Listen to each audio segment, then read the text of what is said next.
Hey everyone, and welcome back to another Logic Pro 10 tutorial. Today we're going to be showing 3 ways to make your bass really pop out of the mix, enhance it, make it warm, crunchy, juicy, whatever adjective you want to describe. We're going to go over how to do it. The first tip here is mix matters. It sounds obvious, you always want to take the mix into account, but any song that has bass and something like a kick drum, we have to be very conscious of how the kick fits in with the kick drum. Here we've got just kind of a bass loop from our Apple loop library.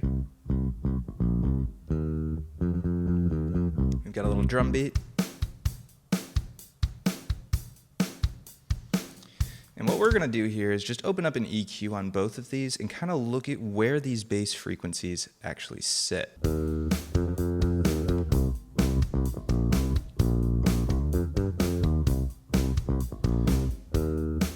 On top we've got our bass here, and you can see we're kind of sitting, we've got a big kind of peak here around 65 to 80 hertz, depending on where the note is, with a little bit more in this kind of 100 to 200 range. Down here in our kick, you can see we're actually a little bit lower. We're in that 50 to 60 range constantly, and you can see the bass is kind of moving around as the fundamental pitch changes, but our kick is really sitting in kind of a wide range down here, and then a little bit closer up to 200 here, whereas the bass is sitting sort of a little bit back. So something we might want to do here is take a little bit of that 200 out of the kick, maybe boost a little bit of that 50 to 60, and then we might want to do something like the reverse on the bass, take a little bit out there, maybe boost a little bit more of this range and help get them to just kind of, fill in each other's gaps and just get a really full mix. Maybe we want to add a little bit more kind of treble and harmonics to the bass. Something that's really important in any mix is picking what the lowest element is going to be, and you have to choose whether that's going to be your kick or your bass. So in this case, our kick is kind of sitting pretty low in that 40 to 50 range, so we're actually going to just try to emphasize that because this particular sample is naturally in that range. So let's just enhance that, pull a little bit out of the bass to give it some room to really shine where it excels, and really just lock each other in and fill up that entire frequency spectrum. The mix matters sounds obvious, but there's always a little bit more to it, and you can always carve out space in your mix with EQs. That's the first tip, is EQing your bass to match the mix. Tip number 2 is saturation. My last video was on this Fat FX plugin, which is a great free plugin. It's got a great saturator built right in this distortion module. Let's go ahead and turn on our Fat FX and just loop this and play around and see if we can get that to really come out. It'll really bring out some of those upper harmonics that I was talking about in the EQ section. We'll turn off these two for now.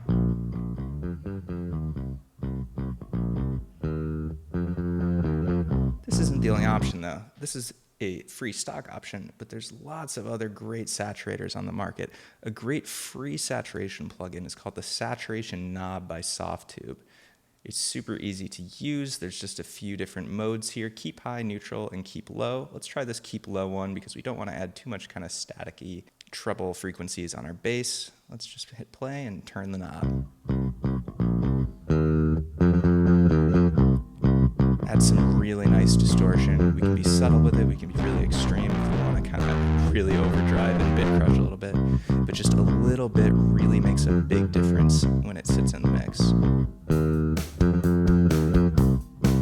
Bring down the volume a bit because we're adding distortion, which adds gain.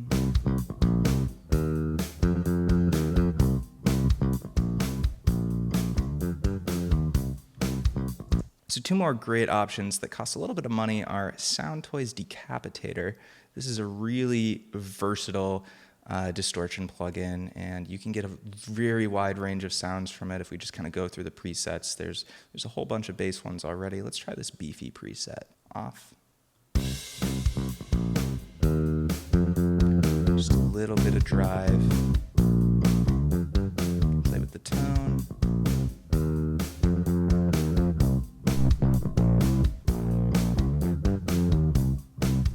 I like this T1, it's fairly transparent, not too crunchy, just juicy and beefy. Now the ultimate king of saturation plugins, Fab Filter, Saturn. You can get a nice guitar tone.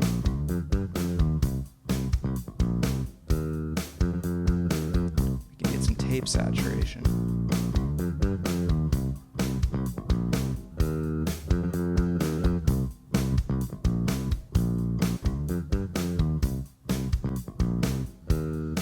Again, another really versatile plugin that can go from subtle to extreme. So Saturn and Decapitator are the two that I would recommend as far as paid third-party plugins go. But this free soft tube saturation knob, I still reach for it a lot because it's so easy. Just one knob, can't mess up.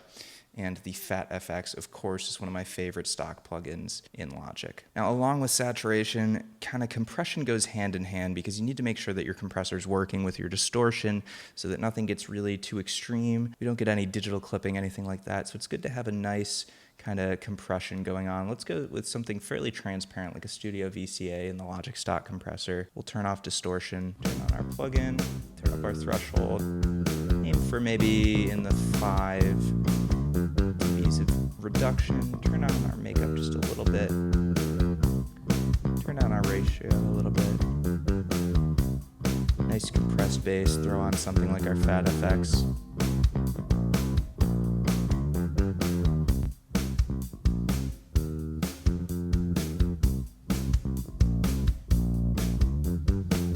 Just really thickens everything up. Now earlier we were talking about this kind of graphic EQ, making it sit in the mix. One of the best plugins in Logic for colorful EQ that sounds really nice is this Vintage Tube EQ. So this is a Pultec emulator. The Pultec is a really famous hardware EQ module. This is Logic's emulation of it. You can see we've got different frequencies between 20 and 100. Now on the original analog gear, these were hard switches that you could flip, but in the plugin, you can actually go in between. And so in our graphic EQ here, we were boosting right around this kind of 100 hertz range, cutting around 50 to 40. So what we're actually gonna do here is low attenuate right around that 40 hertz mark.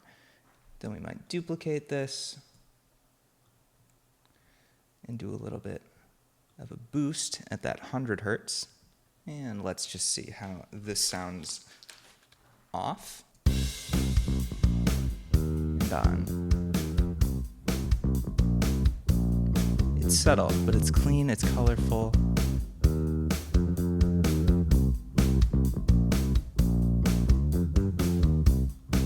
Take out some treble. The attend stands for attenuate, which means reduce. So this is pulling down on our graph, and the boost is pulling up. This is a really famous plugin for bass in particular, just because the algorithm that these emulators use and the original circuitry of the analog gear just is something that we're all really familiar with subconsciously because it's used in so many great mixes that we're familiar with. So it just sounds familiar, it sounds nice, we're conditioned to like it. Now, if you're working in a DAW other than Logic, or you want to maybe upgrade, what I think is the best Pultec emulator is the UAD Pultec. Now, pretty pricey because you need to get one of their interfaces to use the UAD plugins. However, the Pultec package does come free with the interfaces, so if you're looking to upgrade anyway, you'll have access to this, and this is really my favorite. So we've already got our Fat FX and our compressor on. Really kick up our 60, maybe pull down a little bit as well. Shape that curve, double up.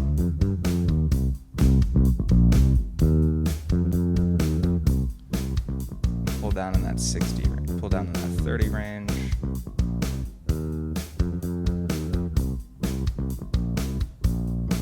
Make it a little bit wider by taking our bandwidth from sharp to broad. Now we're locked in.